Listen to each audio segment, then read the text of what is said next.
പക്ഷെ ഇന്നത്തെ ഒരു പ്രധാനപ്പെട്ട കാര്യം ഈ സമരത്തിന്റെ ഭാഗമായി വന്നിട്ട് ക്യാമറയും കൊണ്ട് വന്നിട്ട് പിന്നെ വേരി വന്നിട്ട് കേട്ടാലിറക്കുന്ന ഭാഷയിൽ തെറിയ അസഭ്യവും പറഞ്ഞിട്ട് അത് കേട്ടിട്ട് അങ്ങനെ പോകണമെന്ന് പറയുമ്പോൾ മാത്രമേ പ്രശ്നമുള്ളൂ. എന്നാലും ഒരു അക്രമത്തിനോ അതിക്രമത്തിനോ കൊണ്ട് മറുപടി പറയാൻ ആഗ്രഹിച്ചിട്ടില്ല, ചെയ്തിട്ടുമില്ല. അങ്ങനെ ആരെങ്കിലും പേടിപ്പിച്ചത് കേട്ടിട്ടോ അല്ലെങ്കിൽ ആരെങ്കിലും പറയുന്ന ആവാസം കേട്ടിട്ട് ഓടി പോകാൻ പറ്റൂ? ഞാൻ എൻ്റെ ഒരു ജനാധിപത്യ വിരുദ്ധത എൻ്റെ ഭാഗത്തുനിന്നുണ്ടായിട്ടില്ല. പോലീസ് അവിടെ ഉണ്ടായിരുന്നു, പോലീസ് അവരുടെ അടുത്ത് നേരത്തെ മാറ്റിയൊന്നുമില്ല. അതൊക്കെ പോലീസിന്റെ ഇഷ്ടം.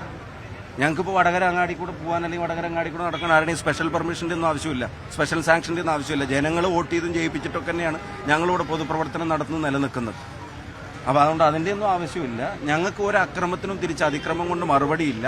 ഒരു കാര്യം ഞാൻ തീർത്ത് പറയുന്നു, മറ്റ് ആരുടെ ഭീഷണിയുടെ മുമ്പിലും മുട്ടുമടക്കാനും ആഗ്രഹിക്കുന്നില്ല. ഞാൻ വടകരയിൽ തന്നെ ഉണ്ടാവും. ഇനി അടുത്തൊരു ചോദ്യം, എന്നെ തടയുന്നതിന് എനിക്കെതിരെ സമരം ചെയ്യുന്നതിൻ്റെയൊക്കെ ലോജിക്ക് എന്താണെന്ന് എനിക്ക് മനസ്സിലാവുന്നില്ല.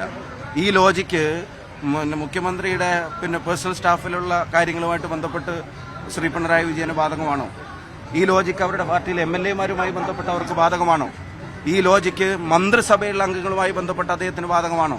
ഈ ലോജിക്ക് അവരുടെ പാർട്ടി പ്രവർത്തകർ SFI മുതലുള്ള പാർട്ടി ഘടകങ്ങളിലുള്ള നിരവധി കാര്യങ്ങൾക്ക് എല്ലാവർക്കും അറിയാം. ഈ ലോജിക്ക് അവിടെ ബാധകമാണോ? MLA-മാരുൾപ്പെടെയുള്ള ആളുകളുടെ കാര്യത്തിൽ അത് ബാധകമാണോ?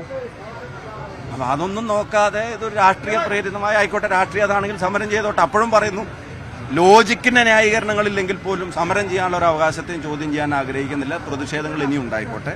പക്ഷേ വായടപ്പിക്കാമെന്നോ പീഡിപ്പിച്ചിട്ട് നിലത്തിറങ്ങാതിരിക്കാതാക്കാമെന്നോ ആരും കരുതരുതെന്ന് മാത്രമേ പറഞ്ഞിട്ടുള്ളൂ. അതും ഒരു അക്രമവും അതിക്രമവും തിരിച്ചുണ്ടായിട്ടില്ല. മോശപ്പെട്ട ഒരു വാക്കോ പദമോ ഉപയോഗിച്ചിട്ടില്ല.